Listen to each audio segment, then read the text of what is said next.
The air between the three Millers had never been so silent. "Can we talk in private for a moment?" my father asked, his voice lower than I'd ever heard. "Sure, sixth floor internal conference room.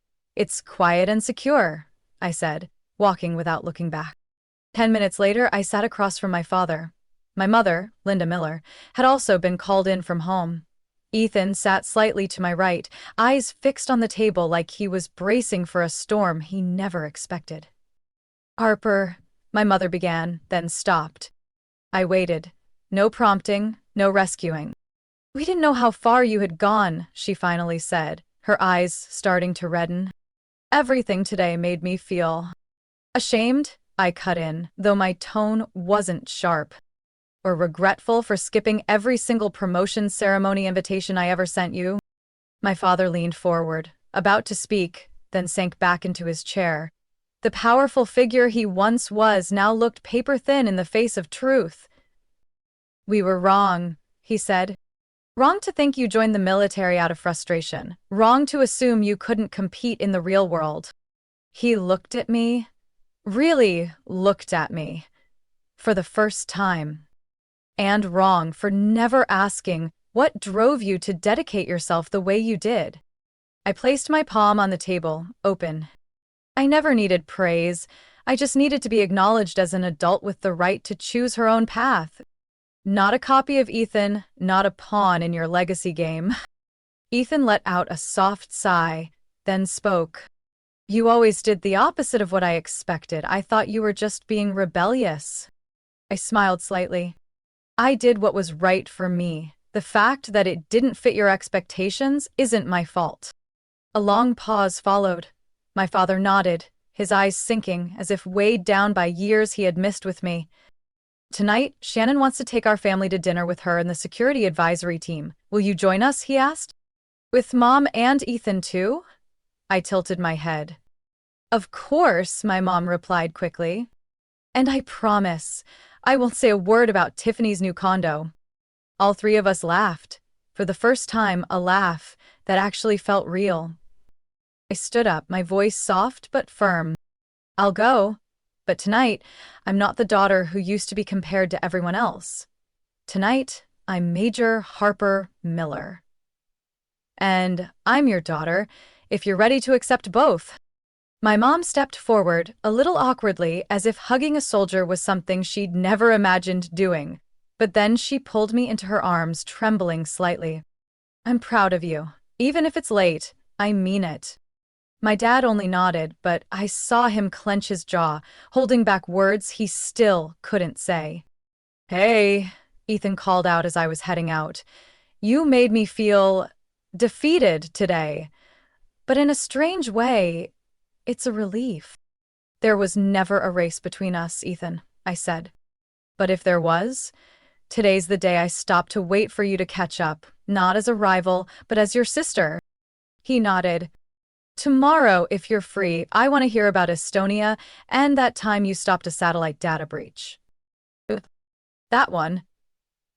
It's complicated. Bring a notebook." 6 months later, a cool autumn afternoon, golden leaves covered the sidewalks in Capitol Hill. My apartment sat on the fourth floor of a secure complex, less than a 15-minute drive from the Pentagon. Clean, minimalist, and quiet, this was the first place I truly called home, not just another temporary stop. Today was the first time my family was coming to visit. Not because they had to, but because they wanted to. And I said yes. I was pouring red wine when the doorbell rang. I took a deep breath and opened the door.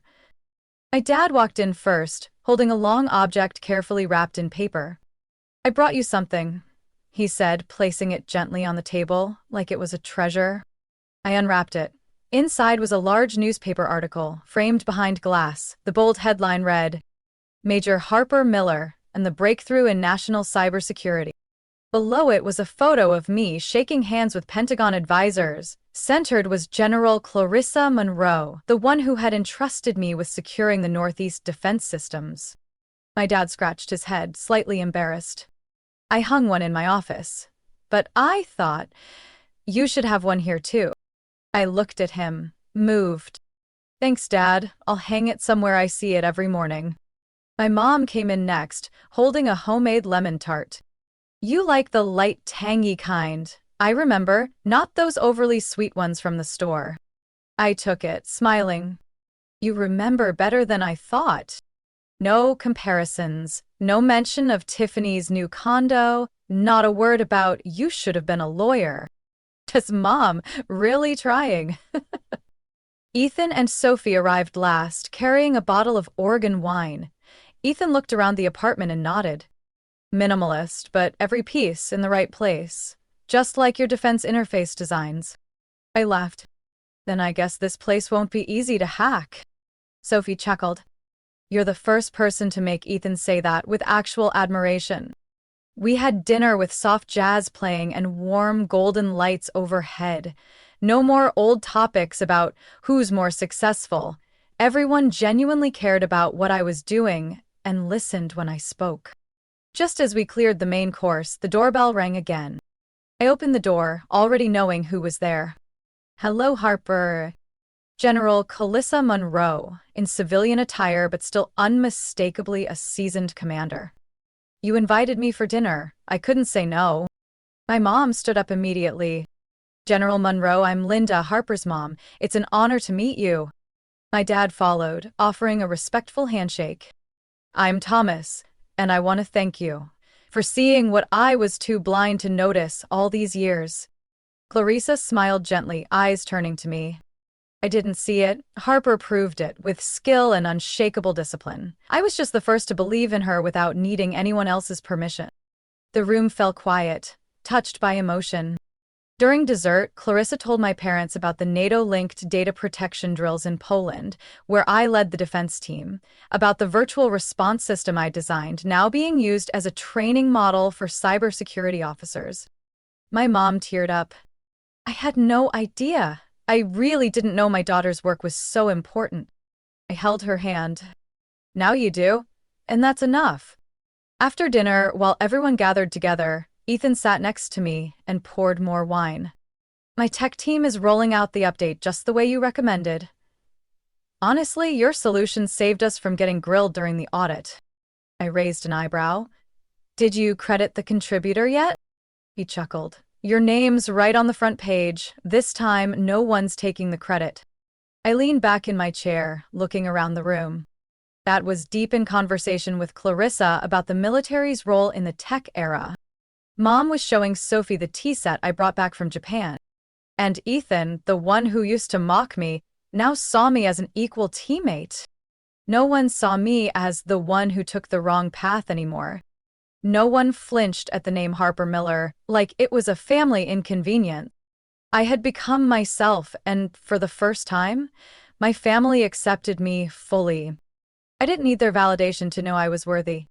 But that validation was a gift I no longer resented for arriving late.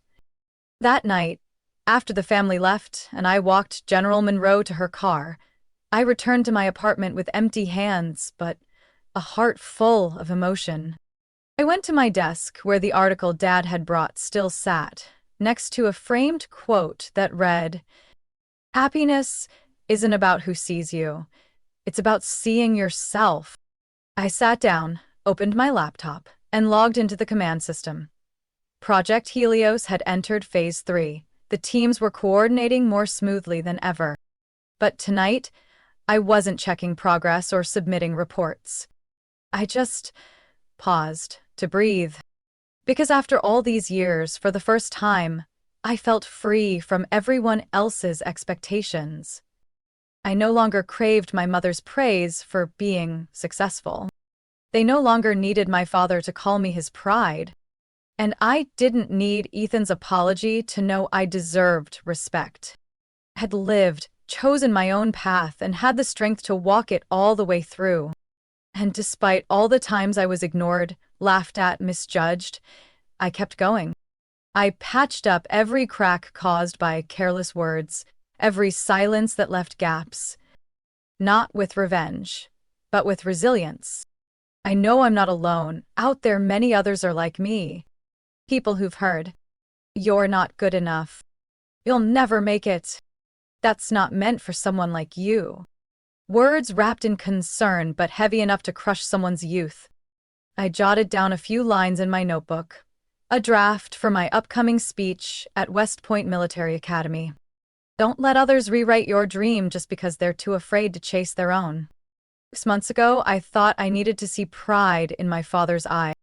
Today, I know true recognition is beautiful, but not a requirement to know your worth. We might grow up in homes where no one understands us. We might sit through family dinners feeling alone.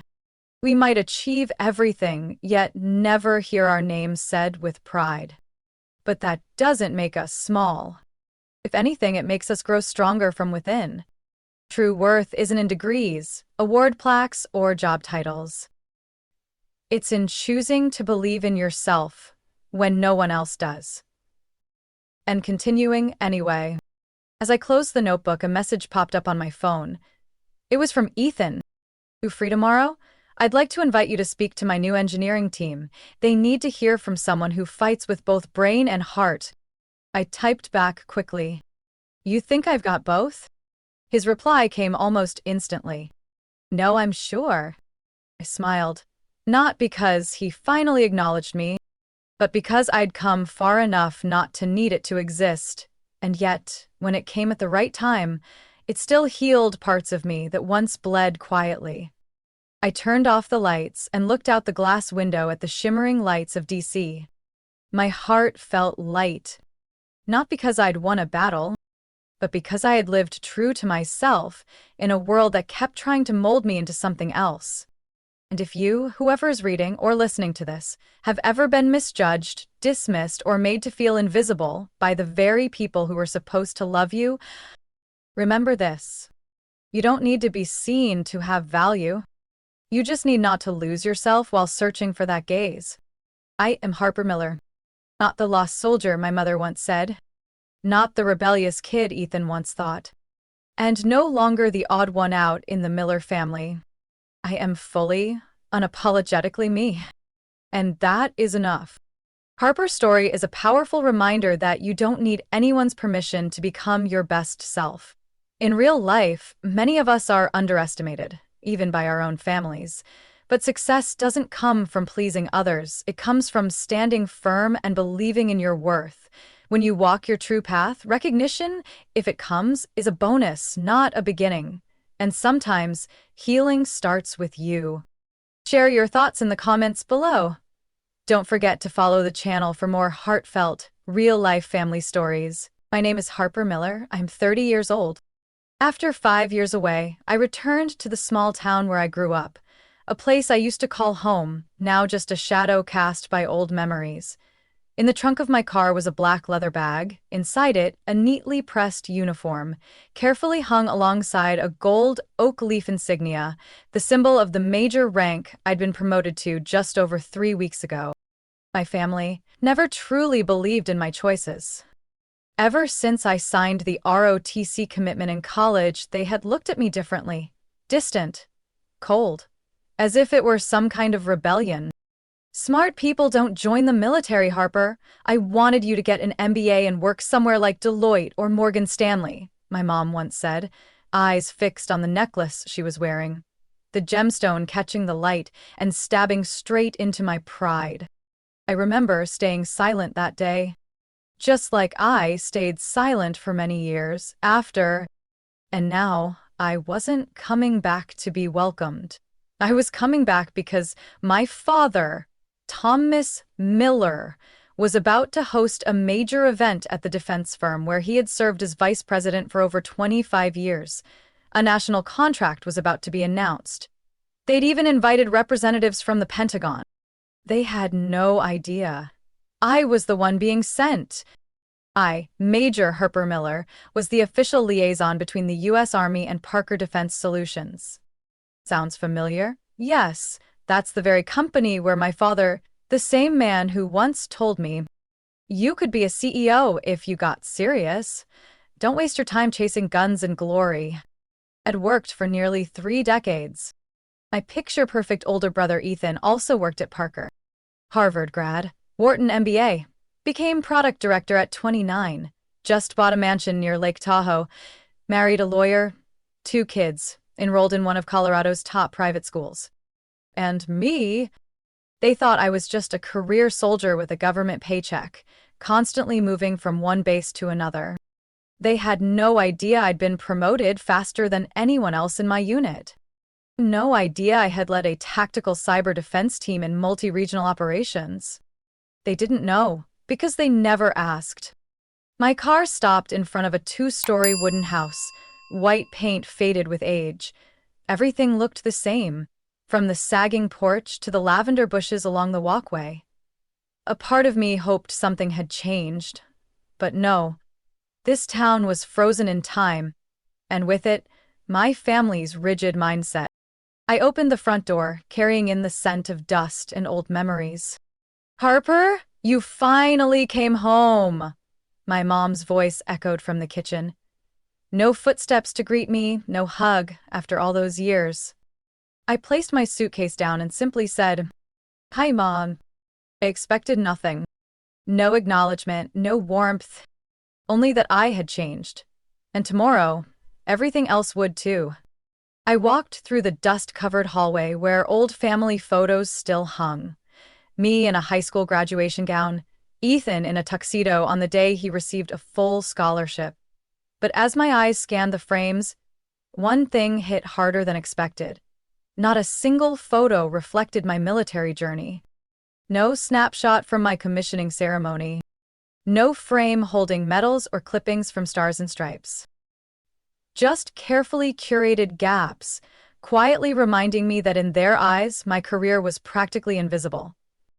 I passed the living room where my father was seated in front of the large flat-screen TV, holding a glass of whiskey. "Back already?" he asked without looking up. "Yes, sir," I replied, keeping my voice even. Across the room, my mother was folding a tablecloth she only brought out when guests came over. "Ethan and Sophie will be here in about an hour," she said, lips tightening into a smile not meant for me. "Did you hear our son was just promoted to regional executive director?" I nodded. I heard, "Congrats to him." Each word felt rehearsed, routine, numb, just like how they usually talked about me, when they did. "And what about you? You're home now because on leave again?" Her tone was light, but her gaze skimmed over me like a scanner, searching for flaws. "Just temporary. I have a meeting tomorrow with Parker's leadership team," I said briefly. "Oh." My father turned slightly. "I thought military people just sit in and observe, or handle logistics." I smiled faintly. I didn't argue. Explaining now would only deepen their skepticism. An hour later, the house was filled with laughter. Ethan's laugh. My brother walked in with his usual polished look. Silver gray suit, shiny Rolex on his wrist. Sophie, his wife, was dressed like a textbook female CEO, sleek black midi dress, fiery red heels, and a voice that was soft but sharp. "Harper, it's been too long." Ethan gave me a quick hug, like one you'd give a distant coworker. "Heard you're still bouncing around from place to place?" "Yeah. A few sensitive locations." I didn't need to elaborate. They wouldn't care about Syria or Estonia, or the time I had to lead a live cyber response unit during a coordinated regional attack. "Wow, sounds exciting," Sophie chimed in, eyes still fixed on her phone. As for him, Shannon Murphy just invited him to give a private presentation for her new project. He's likely meeting with her tomorrow. Shannon Murphy, CEO of Parker Defense, the one who would chair tomorrow's executive meeting. The one who would introduce me, Major Harper Miller, and Product Development Division. I wondered what Ethan's face would look like when that moment came. At dinner, every conversation revolved around Ethan. His new house in Denver Hills, the prestigious school for their 2 kids, his rising stock options. And me? Not a single person asked about the unit I commanded, or the time I was invited to speak at the International Cybersecurity Conference in Geneva. "Do you remember your 10th grade teacher told you should become a lawyer?" My mom turned to me.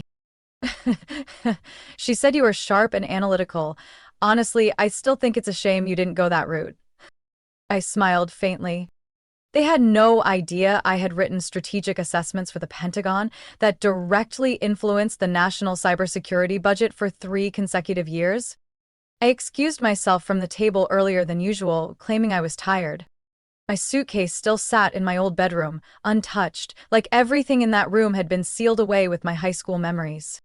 I unzipped it carefully and pulled out the uniform bag. The Navy Buell service uniform.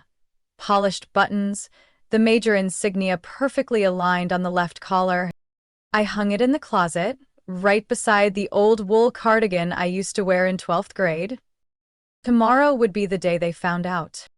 Not because I needed to prove anything. I was no longer that 17-year-old girl who used to idolize her father.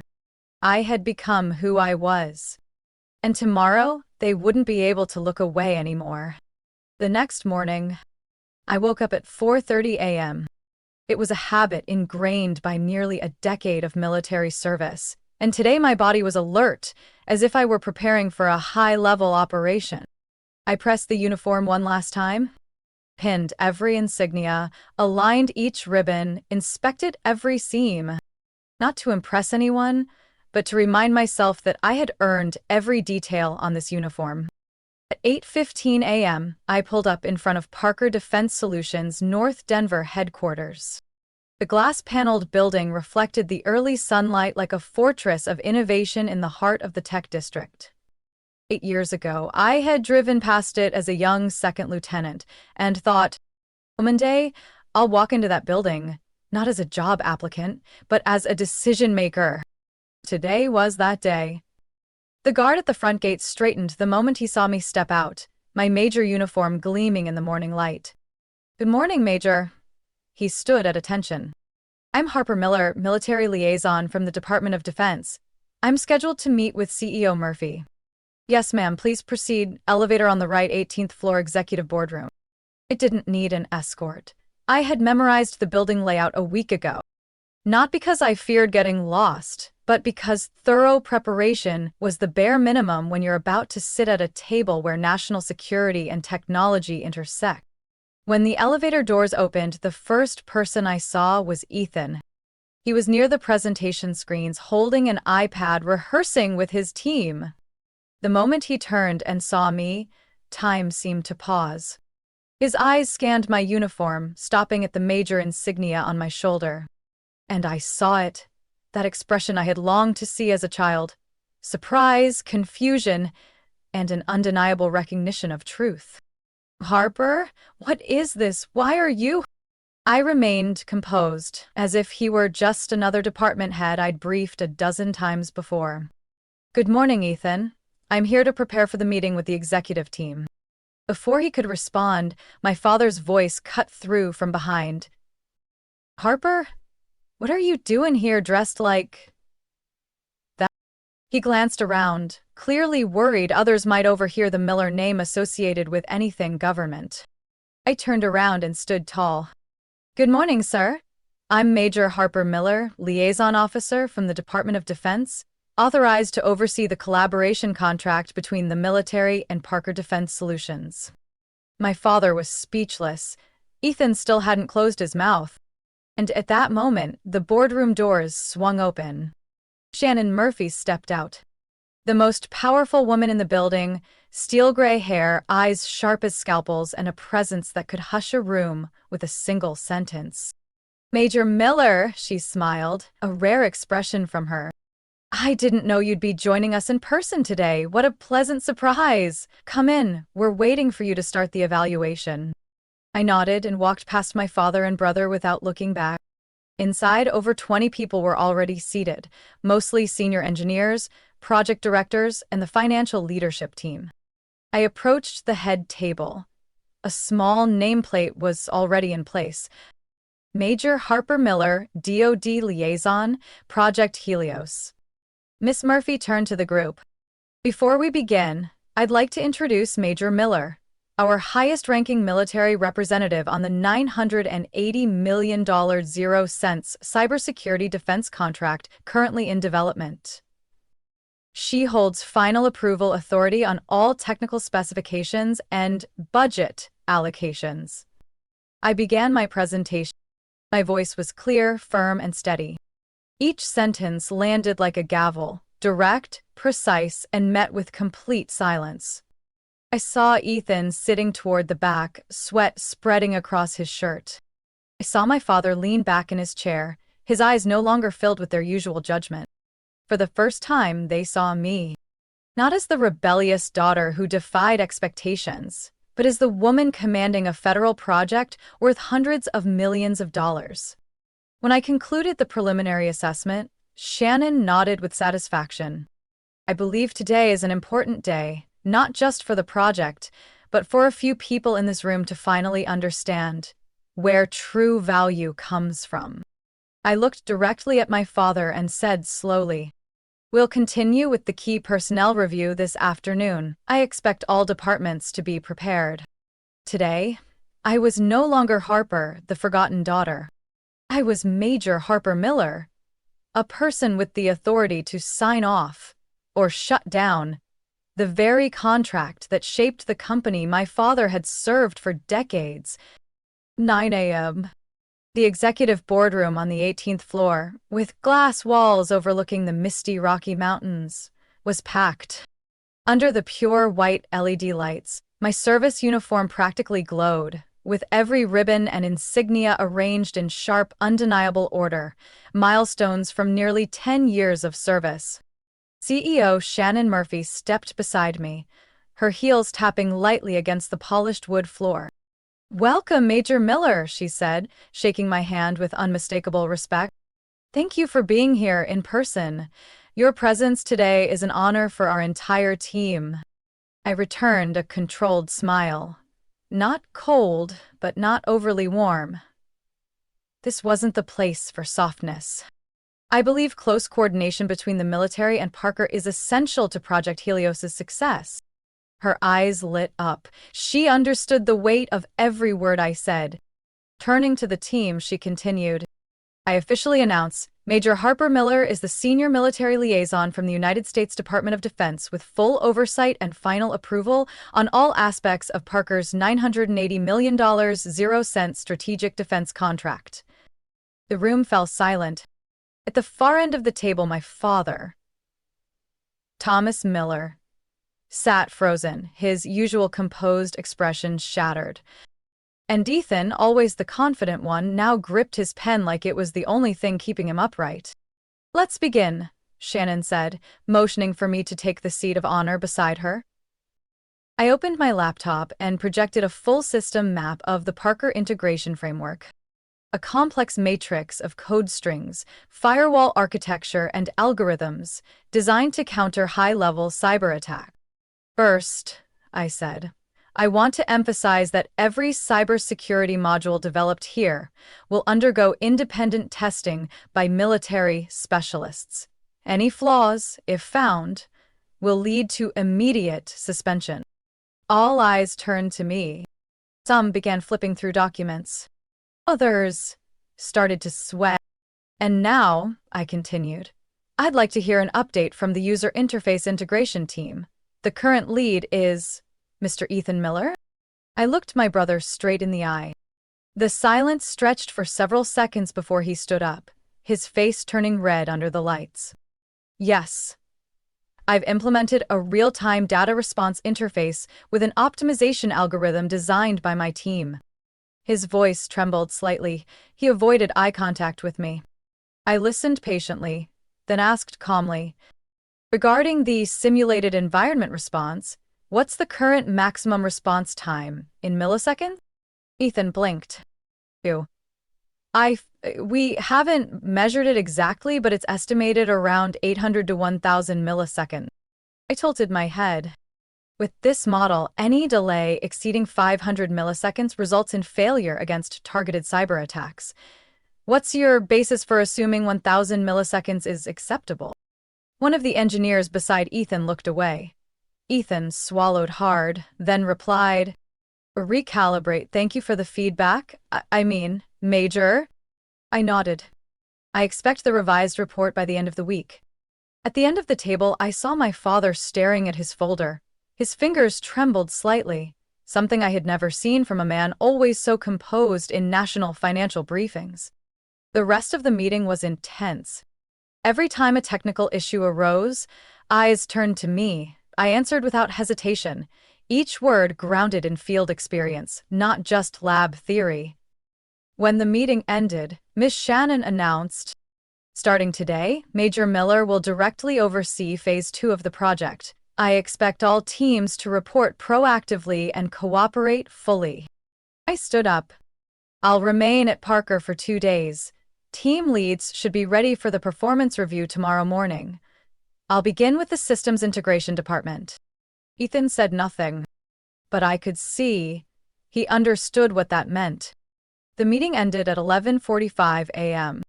As I exited the executive boardroom, shoulders straight, heels tapping rhythmically on the marble floor, I saw my father waiting in the hallway.